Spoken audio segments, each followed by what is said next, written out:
आदाब नाजरीन, मैं कशफी शमाल एक बार फिर आपका दिल की गहराइयों से इस्तकबाल करती हूँ हमारे ख़ास प्रोग्राम में जिसका नाम है यूनानी क्लिनिक। इससे पहले कि हम प्रोग्राम का आगाज़ करें, आपको आज का टॉपिक बता दूँ। हमारा जो टॉपिक है वो है कि management of female disease in यूनानी मेडिसिन, यानी कि यूनानी मेडिसिन सिस्टम जो है उसमें जो महिलाओं से, जो औरतों से जुड़ी बीमारियाँ उनको कैसे टैकल करता है अगर यूनानी की बात की जाए तो। और इस टॉपिक पर हमसे बातचीत करने के लिए हमारी मेहमान हैं आज की डॉक्टर शगुफ्ता नसरीन साहिबा। शगुफ्ता जी, आपका इस्तकबाल है, जो कि चीफ मेडिकल ऑफिसर हैं आयुष में। और हमारी दूसरी मेहमान हैं सलमा चौधरी। सलमा, आपका भी इस्तकबाल है। इससे पहले कि हम प्रोग्राम का आगाज़ करें, आपको टॉपिक तो मैं आपको बता ही चुकी हूँ। डॉक्टर साहिबा के पास आते हैं, उनसे जानने की कोशिश करें कि डॉक्टर साहिबा, जो आजकल जो इस तरह से बीमारियाँ दिन पे दिन बढ़ती जा रही, जो बीमारियों का ग्राफ है वो बढ़ता जा रहा है, तो यूनानी में क्या इलाज है और किस तरह से आप लोग उसको हैंडल कर रहे हैं? यूनानी में देखिए, यूनानी सिस्टम ऑफ मेडिसिन ऐसा सिस्टम है कि जिसमें हर मर्ज़ का इलाज है। ऐसा नहीं है कि कोई भी मर्ज़ उससे छूटा हुआ है। एक तो यूनानी सिस्टम ऑफ मेडिसिन की सबसे अच्छी बात यह है कि इनकी जो दवाएं होती हैं नॉन केमिकलाइज्ड फॉर्म होती है इनकी, तो अगर बहुत ज़्यादा कहीं फ़ायदा नहीं करेगी तो आपको कहीं नुकसान नहीं पहुँचाएगी। ये कहावत भी मशहूर है कि ये इंसान यूनानी मेडिसिन जैसा है कि अगर फ़ायदा नहीं करेगा तो नुकसान भी नहीं करेगा। तो और ज़्यादातर अमराज में अगर हमें मालूम है और अच्छी नॉलेज है इसके बारे में, तो हर मर्ज़ में ये बहुत ही ज़्यादा मुफीद और मौसर साबित होती हैं। और मैं तकरीबन 30-32 साल से हर मर्ज़ का इलाज कर रही हूँ, ख़ास तौर से औरतों का, जो कि आजकल मैं ये देख रही हूँ कि औरतों के ज़्यादातर औरतों के एक माहौलियात की वजह से, चाहे मेल हो या फीमेल हो, हार्मोनल इम्बैलेंस के साथ जो रिलेटेड डिसीज़ हैं वो ज़्यादा उनका ग्राफ ऊपर की तरफ जा रहा है।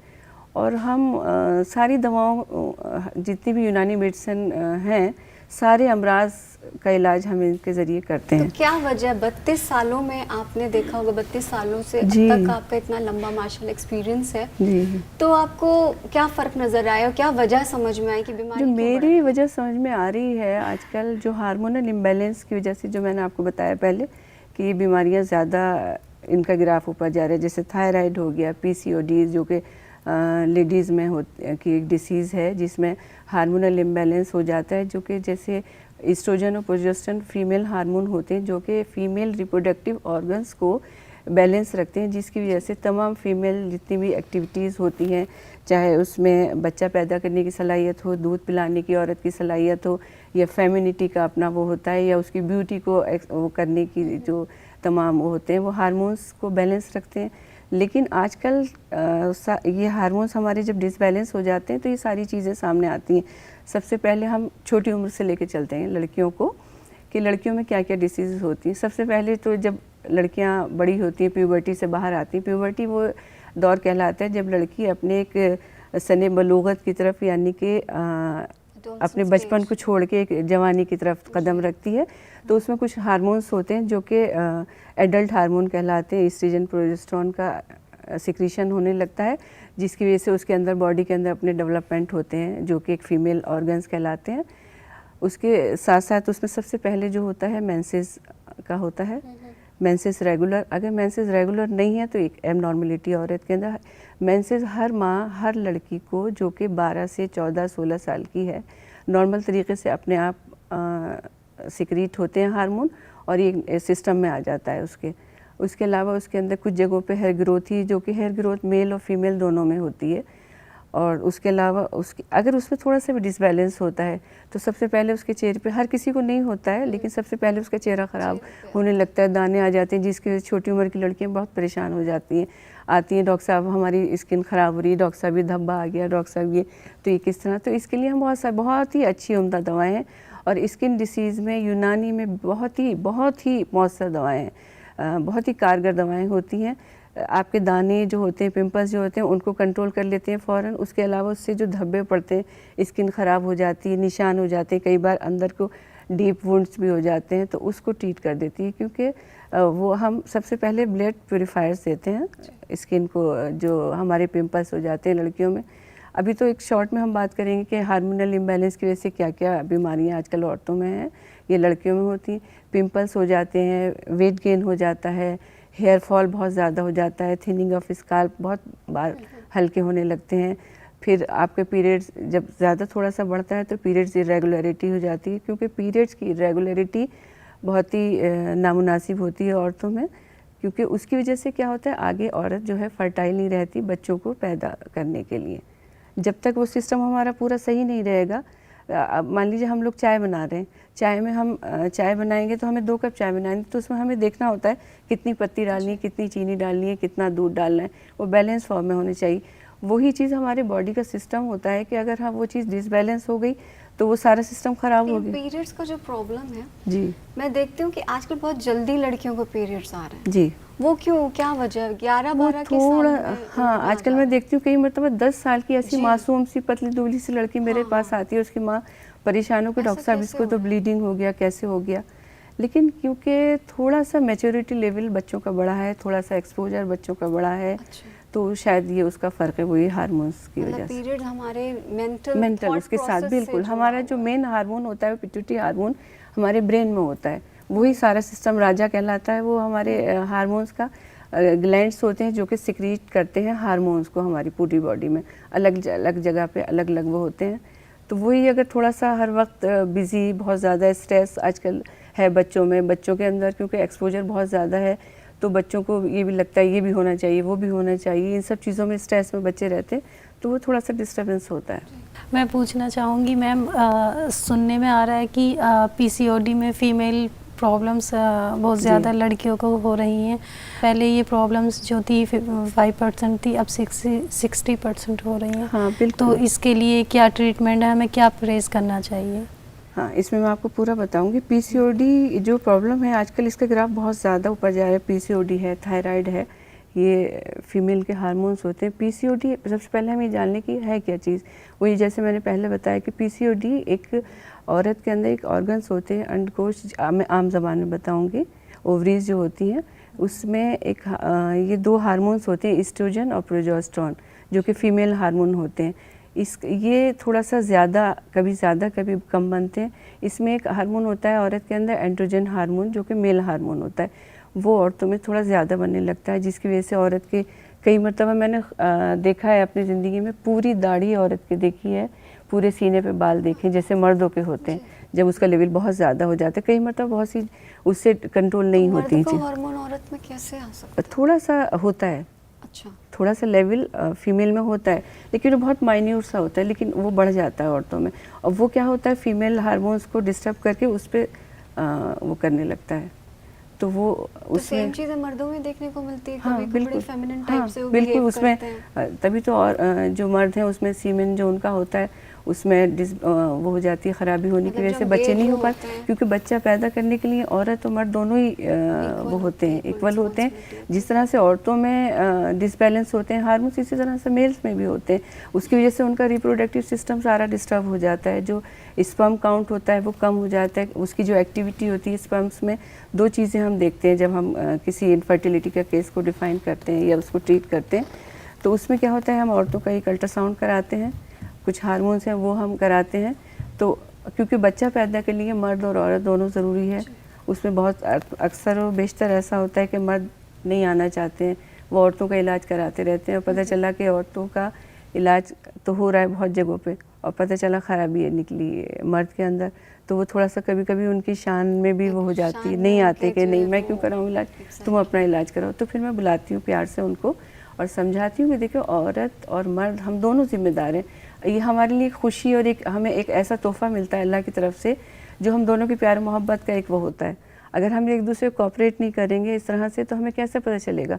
तो अगर आपके अंदर नहीं, हम एक हल्का सा एक टेस्ट कराते हैं सीमेन एनालिसिस का, अगर उसमें कोई कमी आती है तो ताकि उसका भी इलाज साथ साथ हो सके। पता चला फीमेल का तो हमने इलाज करा, वो ठीक हो गई, अब उसके बाद जब देखा कि एक मरतबा आप फिर भी बच्चा नहीं ठहर रहा, क्यों नहीं ठहर रहा, फिर हम मेल की तरफ गए, तो मेल का कराया, पता चला उसमें बहुत ख़राबी है, तो उसको फिर हमने फीमेल को ट्रीट करके आए हम 2-3 महीने में, पता चला कि अब उसमें 2-3 महीने लग जाएंगे, तो वो जो ठीक हुई है वो फिर अगर डिसबैलेंस हो गया तो फिर गड़बड़ हो जाती, तो उस तरह से वक्त की बर्बादी होती है। तो हम लोगों को हमेशा जब भी कोई इलाज करें तो फील्डिंग जो है क्रिकेट की तरह होनी चाहिए हमेशा, कि अगर हम जैसे कोई इलाज कर रहे हैं, तो मान लीजिए बच्चे का ही मैं एक मिसाल ले रही हूँ, हम बात कर रहे हैं उसी पे, तो जैसे फील्ड अलग अलग तरीके से हम बॉल का मैनेजमेंट करते हैं, उसी तरह से हम मेल फीमेल का दोनों का इलाज ट्रीटमेंट तो डॉक्टर कर ही रहा है। उसके अलावा कुछ चीज़ें ऐसी होती हैं जैसे एक्सरसाइजेज है, वो बहुत ज़रूरी होती है साथ में करने के लिए। खाली दवा काम करती है, लेकिन दवा काम ज़रूर करे, लेकिन उसके साथ अगर हम मैनेजमेंट एक्सरसाइज का करें, आजकल योगा बहुत मैं रिकमेंड करती हूँ, क्योंकि कुछ चीज़ें योगा से मैंने देखा है साथ में अगर हम ट्रीट कर रहे हैं यूनानी सिस्टम में, उसके साथ साथ हम अगर योगा वॉक है, एक्सरसाइज है, कपाल भाती योगा में मैं करवाती हूँ, कपाल भाती कराती हूँ, अनुलोम विलोम करवाती हूँ। कपाल भाती में भी 2-3 एक्सरसाइज है, बटरफ्लाई एक्सरसाइज है और भी 2-3 है जो मैं बताती हूँ। उससे हमारे जो हार्मोनल बैलेंस है वो बहुत अच्छे तरीके से जल्दी बहुत तो हमें हेल्प मिलती है ना उससे। तो अगर कहीं से भी कोई अच्छी चीज़ अगर हमारे सिस्टम को हेल्प करती है तो हमें उसका ज़रूर फ़ायदा उठाना चाहिए। तो साथ साथ एक्सरसाइज है, वेट अगर हमारा बढ़ा हुआ है तो उसका मैनेजमेंट हमें करना है, दवाइयाँ, डाइट बहुत बड़ा रोल अदा करती है। अब हम ये सवाल यहाँ पे ये उठेगा कि ये हार्मोन्स का इतना ज़्यादा डिसबैलेंस आजकल के दौर में क्यों हो रहा है? आजकल ज़्यादातर डिसीज़ेज जो हैं, चाहे थायराइड ले लें हम, डायबिटीज़ ले लें या पीसीओडी और पीसीओएस है, ये आजकल ये क्यों इतनी ज़्यादा फैल रही हैं? जो मेरा अपना ऑब्जर्वेशन है, मैं जहाँ तक समझती हूँ, हम जो इंसान है, इंसान का जो दिमाग है ना, थोड़ा सा बहुत जल्दी की तरफ आ गया इस दौर में। हमें लालच भी थोड़ा सा, ग्रीड कहना नहीं चाहिए लेकिन एक ग्रीड है थोड़ा सा कि हर काम बहुत जल्दी हो जाए, थोड़े से वक्त में हो जाए। तो उसमें क्या होता है आजकल, जैसे खेती बाड़ी हमारी होती है तो उसमें फल हैं, सब्जियां हैं, उसमें इंजेक्शंस लगाते हैं किसान की, जल्दी कम वक्त में ज़्यादा अच्छी पैदावार हो जाए, बड़े फल आ जाएं, उसका वज़न ज़्यादा होगा, उन्हें ज़्यादा फ़ायदा होगा। इसी तरीके से हम देखते हैं कि हम डेयरी प्रोडक्ट्स जैसे दूध हम पीते हैं, तो जितनी भी भैंस है, गाय है, उसमें क्या करते हैं लोग, जितने भी दूध वाले हैं वो उसमें इंजेक्शंस लगाते हैं, उनमें के दूध ज़्यादा दे दें। तो वो इंजेक्शंस लगे उसमें, वही हम बहुत अच्छा समझ के अच्छी दुकान से ख़रीद के लाए कि ये महंगी वाली अच्छी ताज़ी सब्ज़ी है, हमने वो खा ली, लेकिन उसमें जहर पहले से ऑलरेडी मौजूद है। तो यानी डाइट जो है हमारे लिए, जो आपने बोला कि डाइट बहुत ज़्यादा इम्पोर्टेंट है, लेकिन डाइट में भी इस तरह की चीज़ें आपने बताई कि काफ़ी हर चीज़ है मिलावट, चाहे दूध है, सब्जी है, कुछ भी। तो जब वो हार्मोन्स हम उसमें दूध में, फल में, सब्जियों में, गोश्त में, सब में जा रहा है वो हम खा रहे हैं, तो वो ऑलरेडी कोई चीज़ अगर एक इम्बैलेंस जा रही है तो वो अंदर जाके भी तो फसाद पैदा करेगी। एक शेर है बहुत अच्छा कि ज़िंदगी क्या है अनासिर में तकासुर का ज़ुहूर, मौत क्या है इन्हीं अज्जा का परेशान होना। जी बिल्कुल, बहुत अच्छा शेर है कि ज़िंदगी क्या है अनासिर में तकासिर का मतलब एक इंसान, एक स्पर्म होता है बहुत छोटा सा और एक ओवम होता है, अल्लाह ताला अपनी कुदरत से, और कुदरत को इंसानी दुनिया में ही वो सब चीज़ें दिमाग में उसके पैदा करी हैं और वो बच्चा बन के और वो सब डेवलप होता है, सब कुछ होता है। तो ये अनासिर में तकासुर का जो एक एटम, एक छोटे से एटम से लेके इंसान एक बच्चे की शक्ल में और वो ज़िंदगी एक गुजारता है। एक कहावत है ना कि हम इंसान मिट्टी से बना है और मिट्टी में ही जाके उसको सोना है। तो और जो बीच का वक्फा है जिसे हम बहुत खूबसूरत ज़िंदगी के नाम से मंसूब करते हैं। तो ये जो ज़िंदगी है, ज़िंदगी हम लोग अपने जल्दबाजी की वजह से, अपने लालच की, ग्रीड की वजह से हम इस ज़िंदगी को अपना खुद वो कर रहे हैं, फिर हम परेशान होते हैं, भागते हैं डॉक्टर के पास। डॉक्टर के पास इलाज होता है लेकिन उससे ज़्यादा इलाज जो होता है हमारे खुद के पास होता है। कोशिश करें कि हम उस खुद को इलाज को, हम हेल्थ के इतने अखबारों में मैगजीन्स आते हैं, क्यों आते हैं? हम लोगों को बताने के लिए, लेकिन हम लोग नहीं पढ़ते। हम सोचते हैं एक गोली खा लें, कैल्शियम की कमी हो रही है तो हम एक कैल्शियम खा लेंगे। क्यों? हम अपनी ग़िज़ाओं से क्यों नहीं? क्योंकि हम जब ग़िज़ा खाते हैं तो वो हमारी बॉडी का, जब हम एक घूंट पानी भी पीते हैं ना, तो हमारे यहाँ से सलाइवा जो है उसमें इतने एंजाइम्स होते हैं, उसको डाइजेस्ट करने का पूरा सिस्टम चल पड़ता है, वो मशीन हमारी। तो यहाँ से हमने 32 मरतबा चबा के खाने के लिए क्यों कहते हैं? वो इसीलिए कि जब हम खाते हैं, जितनी बार हम दांत को ऐसे करेंगे उतनी मरतबा वो जो सलाइवा है सिक्रीट होगा, तो वो उसमें शामिल होगा। दांत का काम पीसना है, हम पीसते नहीं दांत में, हमने 2-3 नवाले चबाए और नीचे अंदर कर दिया। तो हमारा स्टमक का काम उसको थोड़ा सा मिक्स करना होता है, ना कि चबाना। हम उससे डबल काम ले, पता चला डॉक्टर साहब बहुत गैस बन रही है, डॉक्टर साहब बहुत परेशान हूँ, वो नहीं हो रहा। तो हम का कैसे इलाज है यूनानी में? खैर यूनानी में तो हर चीज़ का इलाज, यूनानी में हर गैस का तो बहुत ही बेहतरीन इलाज है। और आधे अमराज गैस की वजह से हो जाते हैं, घबराहट, खफकान और जो बहुत सारी और चीज़ें होती हैं वो गैस की वजह से होती हैं। अब कब्ज़ की शिकायत होती है, लोग कहते हैं गैस, डॉक्टर साहब बहुत परेशान हूँ, क्यों? आप ही देखिए कि घर में एक आटा आप गूंद के रख दीजिए और उसको ढक के रख दीजिए 2 दिन के लिए, आप जब खोलेंगे उसमें कितनी गैस और स्मेल और ख़राब बदबू आएगी उसमें। तो वही चीज़ हमारे पेट में, हमें 3 दिन से आप इजाबत नहीं करी, आप मोशन नहीं गए, तो हमारे पेट में अंदर सब कुछ गड़बड़ हो रहा है, वो उसकी वजह से गैसेस हो रही हैं।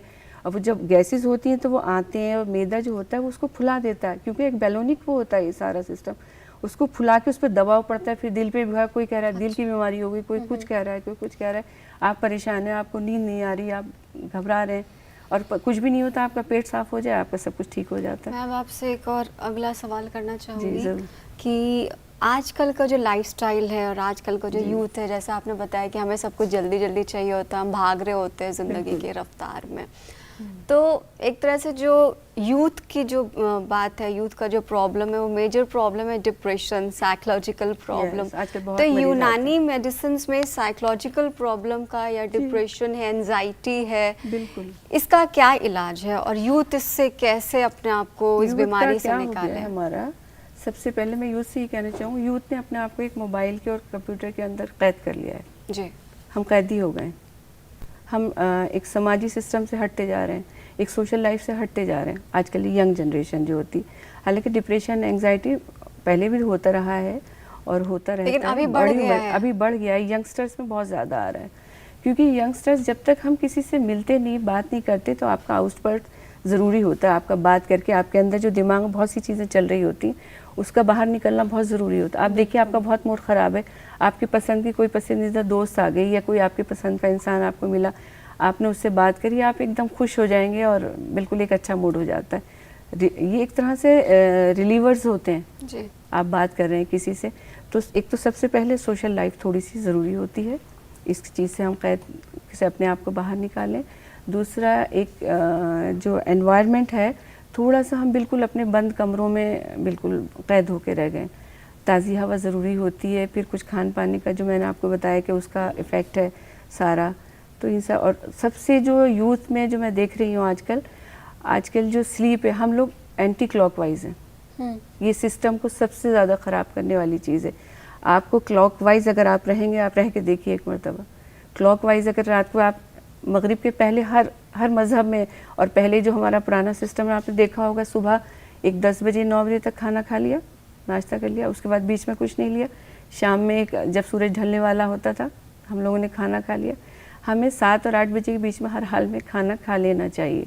उसके बाद क्या होता है, 3-4 घंटे खाना अपना डाइजेस्ट करने में लेता है, बाद में फिर वो ऑब्जर्व, वो वॉलंटरी होता है, वो अपने आप चलता रहता है। तो उसके बाद हमारी बॉडी को, जैसे हम अपनी कार भी इस्तेमाल करते हैं या कोई और कपड़े इस्तेमाल करते हैं तो वो भी ख़राब होते हैं ना, तो बॉडी को भी हमारा रिलैक्स चाहिए, इतना काम करती है हमारी बॉडी पूरे दिन। तो उसका रिपेयरिंग सिस्टम जो होता है जब हम सो जाते हैं और वक्त पे सोते हैं, ये नहीं कि आप दोपहर में सो रहे हैं, सुबह मतलब 12 बजे उठ रहे हैं और रात को 3 बजे सो रहे हैं, तो वो पूरा सिस्टम आपका ख़राब हो जाता है। जब चांद वाला वो होता है तो आपको सोना ही सोना है। जैसे आपने बताया कि हमें 32 बार चबा के खाना चाहिए, तो लोगों के पास आजकल टाइम नहीं होता, तो 5-6 बार चबा के खा लेते हैं, तो उसके लिए मतलब आप हमें कुछ गाइड कर दीजिए। देखिए, एक बात में सबसे पहले आपने कहा कि लोगों के पास टाइम नहीं है खाने के लिए, हम चबा नहीं पा रहे। सेहत की कोई कीमत नहीं होती और सेहत का कभी कोई साथी नहीं होगा, ये याद रखिएगा। अगर आप बीमार हो गई, चाहे आपकी माँ या आपका शौहर या आपकी बहन आपसे कितना भी प्यार करती है, तो वो आपकी उस तकलीफ़ को दूर नहीं कर सकती, चाहे वो आपके पेट में दर्द ही क्यों ना हो। बिल्कुल, है ना, इसका तो ख्याल वो तो हमें खुद उसका रखना ख्याल है। हमें खुद रखना है। और हम ख्याल कब रखना शुरू करते हैं, यंग एज में हमें लगता ही नहीं है, क्योंकि कुछ ऐसा ख़राब नहीं होता, जनरेटिव उसमें हम होते हैं, डिजनरेटिव उसमें नहीं आते, तो उसमें हम अपना ख्याल रखते ही नहीं इस चीज़ को, अरे खाना है, भागना है, दौड़ना है, जल्दी जल्दी खाना है, ख़त्म करना है। बिल्कुल नहीं रखते। हम जब ख्याल रखते हैं, जब हमें कोई 30-35 साल 40 साल के उसमें आते हैं, तब हमें लगता है अरे वॉक भी बहुत ज़रूरी है, अरे खाना भी बहुत ज़रूरी है, लाइफ भी बहुत डिसिप्लिन, जब तक हम अपने आप को थोड़ा सा सिस्टम को ख़राब कर चुके होते हैं थोड़ा सा। बिल्कुल। तो हमें इस तरह के प्रोग्राम, बड़ी खुशी है मुझे कि आज मैं यूनानी क्लिनिक में ये बात कहने के मुझे सब मौके मिल रहे हैं कि हम अपनी यंग एज से ही ऐसे हेल्दी प्रोग्राम्स बहुत होने भी चाहिए और होते हैं, होने चाहिए, और उन्हें हमें देखना चाहिए, उनसे हमें मुस्तफ़ीद होना चाहिए, फ़ायदा उठाना चाहिए, सिस्टम में कैसे आना चाहिए, डिसिप्लिन कैसे लाइफ रहे। अगर हम डिसिप्लिन होते हैं तो हमें और भी बहुत सारी चीज़ें हमारे लिए बहुत अच्छी हो जाती। बिल्कुल, है? अब मैं आपसे जानना चाहूँगी कि थायराइड की भी एक बहुत ही सीरियस प्रॉब्लम ख़वातीन में बहुत देखने ज़्यादा, को पहले मिल से रही है, बढ़ मेजर इशू है बिल्कुल। आजकल, चाहे मैरिड हो अनमैरिड हो, बिल्कुल। सबको ये प्रॉब्लम हो रही है। तो थायराइड का क्या इलाज है यूनानी से अगर जोड़ के देखा जाए तो? हाँ, थायराइड में भी बहुत है इलाज, लेकिन बहुत अभी थायराइड का इलाज यूनानी सिस्टम के ज़रिए लोग कम कर रहे हैं, क्योंकि ये चीज़ें अभी आहिस्ता आहिस्ता इस पर रिसर्च होकर चीज़ें सामने आ रही हैं। लेकिन एक बहुत मामूली सा है। थायराइड में भी क्या होता है, वही हार्मोनल इम्बैलेंस वाली बात है। एक कम वाला होता है, एक ज़्यादा वाला होता है। उसके अलग अलग अवारिज़ आते हैं, वही वेट बढ़ जाना और पीरियड की रेगुलरिटी, आपको बदन में दर्द होने लगता है, लेजीनेस होने लगती है, हेयर ग्रोथ भी थोड़ी थोड़ी होती है। तो उसके लिए एक सूखा धनिया होता है जो हमारे घरों में किचन में होता है। तो इसको एक सूखे धनिया को एक टेबल स्पून जो होता है, आप रात को एक गिलास गर्म पानी में भिगोई, और ये मैं अपना तजुर्बा बता रही हूँ, मैंने बहुत सारी लेडीज़ को कराया है और उससे फ़र्क पड़ा है बहुत। एक बहुत ही मामूली सी चीज़ है एक सूखा धनिया जो हम लोग यखनी में इस्तेमाल करते हैं। रात को एक गिलास तेज़ गर्म पानी में उस सूखे धनिया को आप भिगो दीजिए, पूरी रात भीगा रहेगा, उसको चला के सुबह छान के उस पानी को आप पी जाइए। 40 डेज़ आप पीजिए पूरा, और उसको आप टेस्ट कराइए, फिर इंशाल्लाह ज़रूर उसका फ़र्क पड़ता है उससे। उसमें चाहे तो थोड़ी सी हल्दी भी डाल सकते हैं जी। थोड़ी सी सिनेमन भी डाल सकते हैं, वो आपके वेट को भी, सिनेमन जो होता है वो आपके वेट को भी, क्योंकि चर्बी को पिघलाने के लिए सबसे बेहतरीन दवा है जो हमारी यूनानी मेडिसिन में जवारिश बिस्वासा के नाम से आती है। ये पेट पे जो चर्बी होती है, और वैसे भी जो हमारे लीवर में फैटी लीवर होने की वजह से चर्बी आ जाती है, जो कि हमारे लिए बहुत ही नुकसानदेह होती है। वो चर्बी हमारे हार्ट की नालियों को वो कर देती है, ब्लॉक कर देती है। तो सिनेमन डालिए तो सारी चीज़ों में फ़ायदा और ज़्यादा हो जाता है। जैसे जैसे उम्र बढ़ती है वैसे वैसे घुटनों की भी एक मेजर प्रॉब्लम होती जी, है, आर्थराइटिस। घुटनों का दर्द बहुत ही लेडीज में, तो उसका हाँ, क्या मैं इलाज समझती हूँ है? शायद घुटनों का दर्द, आर्थराइटिस का जो ट्रीटमेंट है यूनानी और आयुर्वेदिक से अच्छा है ही नहीं कहीं। जी। बहुत उम्दा इलाज होता है इसका। इसमें क्या होता है, घुटनों में या जोड़ों में सूजन आ जाती है।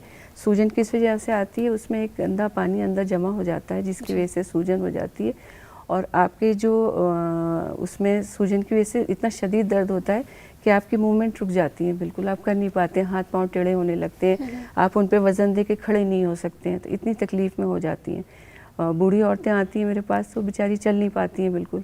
लेकिन क्या होता है, उसमें बहुत सारी ट्रीटमेंट, दवाएं बहुत अच्छी हैं यूनानी में, अगर आप इसका आर्थराइटिस में इलाज करेंगे। और फिर बहुत सी चीज़ें इसमें, ग़िज़ा का हर मर्ज़ में एक रोल होता है उसमें। अब मान लीजिए आपके घुटने में दर्द हो रहा है, आप जो और सिस्टम है उसमें कहते हैं कि नहीं आप दही भी खाओ और जूस भी पियो और ये भी करो, तो ऐसा नहीं करना चाहिए। जब हमारे आर्थराइटिस की प्रॉब्लम जैसे हमको है, तो उसमें दही का इस्तेमाल बंद कर दें। बादी चीज़ें हैं जैसे गोभी होती है, राजमा होता है, इन सब चीज़ों, ये सूजन को कम करते हैं। आर्थराइटिस क्या होता है, एक बादी मर्ज़ है। बादी मर्ज़ क्या होता है, जिसमें सूजन और वर्म आ जाता है आज़ा के अंदर, तो उसको हमें तहलील करना होता है, उनको हमें कम करना होता है।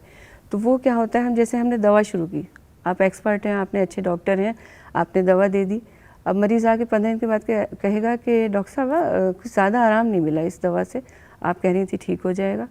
अच्छा आपने क्या क्या खाया, खाना किस वक्त खाया, कि डॉक्टर साहब दही के बगैर तो मैं रह नहीं सकता, चाहे कुछ भी हो जाए, और मैं शाम को सलाद भर के और फल खाता हूँ खूब।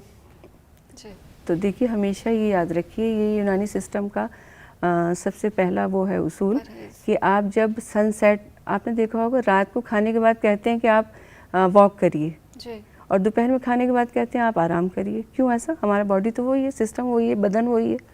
क्या होता है, जब सन राइज़ होता है तो सनराइज़ होने के साथ साथ हमारी जो एक्टिविटीज़ है, मेटाबॉलिक एक्टिविटीज़ हमारे अंदर केमिकल जो सारा सिस्टम होता है वो एक्टिवेट होता है सूरज की रोशनी के साथ साथ। तो सुबह वो कहते हैं कि आप अच्छा नाश्ता करिए किंग की तरह, और दोपहर में खाना खाइए प्रिंस की तरह, और रात को खाना खाइए फ़कीर की तरह। तो हमारा सिस्टम जैसे जैसे सूरज ढलता है, सिस्टम हमारा स्लो डाउन हो जाता है। तो रात को जब हम देर से खाना खाएंगे तो वो खाना हमारा ऐसे ही पड़ा रहता है। रात को जैसे हम कैल्शियम आयरन अगर हम खाते हैं तो वो भी हमारे ऐसे ही लैट्रिन और पेशाब के ज़रिए खारिज हो जाते हैं, एब्जॉर्ब नहीं होते बॉडी में। तो हमको इस तरह से खाना लेना चाहिए, और रात को कभी भी ठंडी चीज़ें, बादी चीज़ें जब सूरज ढल जाए 3, 4, 5 बजे के बाद, फल है, सलाद है, दही है, जूसेस है, अवॉइड करने चाहिए। ये नुकसान देते हैं, जिन्हें बीमारी नहीं भी है। हर एक सेहतमंद इंसान का ख्याल रखें इस बात का। जैसे आजकल थोड़ा सा एक फैशन है कि रात को आप एक कटोरा भर के सलाद ले लें, खाना ना खाएं। आप कोई भी वो ले लें, आप सूप ले लें, आप दाल ले लें, सब्जियों का सूप की फॉर्म में ले लें, लेकिन गर्म चीज़ होनी चाहिए, ठंडी ना लें, वो आपके सिस्टम अंदर जाके नुकसान पहुंचाती है। बलगमी जो फ्लेम होता है वो आप पे हावी हो जाता है अंदरूनी तौर पे, क्योंकि 4 चीज़ें होती हैं हमारी बॉडी को बनाने और चलाने के लिए। बलगम होता है जिसको हम फ्लेम कहते हैं, ब्लड होता है, बाइल होता है और एक सौदा होता है। आप कैसे मैनेज करती हैं जो फीमेल डिजीज़ेस को मैनेजमेंट से जो अगर जोड़ा जाए, जोड़ के देखा जाए तो मैनेजमेंट का क्या रोल है? कि हम कहेंगे मैनेजमेंट हर चीज़ में होना चाहिए। अब हम किसी डिसीज़ को ट्रीट कर रहे हैं तो उसको किस तरह से मैनेज करेंगे। सबसे पहले तो एक मरीज़ आया बहुत ही तकलीफ़ के साथ कि डॉक्टर साहब मेरे कमर से चला नहीं जाता बिल्कुल, और मैं बिल्कुल उठ बैठ नहीं पाती। ओके जी। तो उसके लिए हम क्या करेंगे, पहले हमने दवा दी, हम डॉक्टर हैं, हमने दवा दे दी, लेकिन अच्छा डॉक्टर वो होता है कि उसको पूरे तरीके से मैनेज करे, उसको डाइट का पूरा सिस्टम बताए कि क्या खाना है क्या नहीं खाना है, उसको एक्सरसाइज जो उसमें बेनिफिशियल हो, हर एक्सरसाइज हर उसमें बेनिफिशियल नहीं होती है, वो उसको बताए। बहुत सी चीज़ें जैसे एक डिसिप्लिन लाइफ के बारे में बताए, ये मैनेजमेंट होता है मेन। और बाकी तो आप डॉक्टर हैं तो दवा तो आपको मालूम ही है। तो मैम मैं आपसे जानना चाहूँगी कि आप जो इस प्रोग्राम के ज़रिए यूथ को और ख़ासकर फीमेल्स को, जी जो यूथ फीमेल्स, उनको क्या मैसेज देना चाहेंगे हेल्थ से रिलेटेड? देखिए, मैं यूथ को सबसे पहले ये कहना चाहूँगी कि एक तो क्लॉकवाइज रहिए, ये बहुत ही इम्पॉर्टेंट पार्ट है आपकी लाइफ का। आपको तमाम चीज़ों को, आपके तमाम हार्मोन्स को बैलेंस करने का, आपको हेल्दी रखने का। दूसरा, आप डाइट का बहुत ध्यान रखें, तरीके से खाएं, हेल्दी खाएं, और दूसरा एक्सरसाइज करें, वॉक करें, ये सब चीज़ें हैं बस। डॉक्टर शगुफ्ता, बहुत बहुत शुक्रिया आपका कि आपने अपना कीमती वक्त दिया और इतने सारे सवालों के जवाब दिए। डॉक्टर सलमा, आपका भी बहुत बहुत जी शुक्रिया आप लोगों का, आपने हमें यहाँ बुलाया, लोगों तक ये बात पहुँचाई, तो इसके लिए थैंक यू वंस अगेन। आप देख रहे थे यूनानी क्लिनिक और हमें यकीन है कि आपके अंदर के जो सवालात होंगे उनके आपको जवाब मिल गए होंगे। फ़िलहाल मुझे और मेरी पूरी टीम को दीजिए इजाज़त। अगले हफ्ते फिर आऊँगी किसी नई बीमारी के इलाज के साथ डॉक्टर को लेकर के। अल्लाह हाफिज़।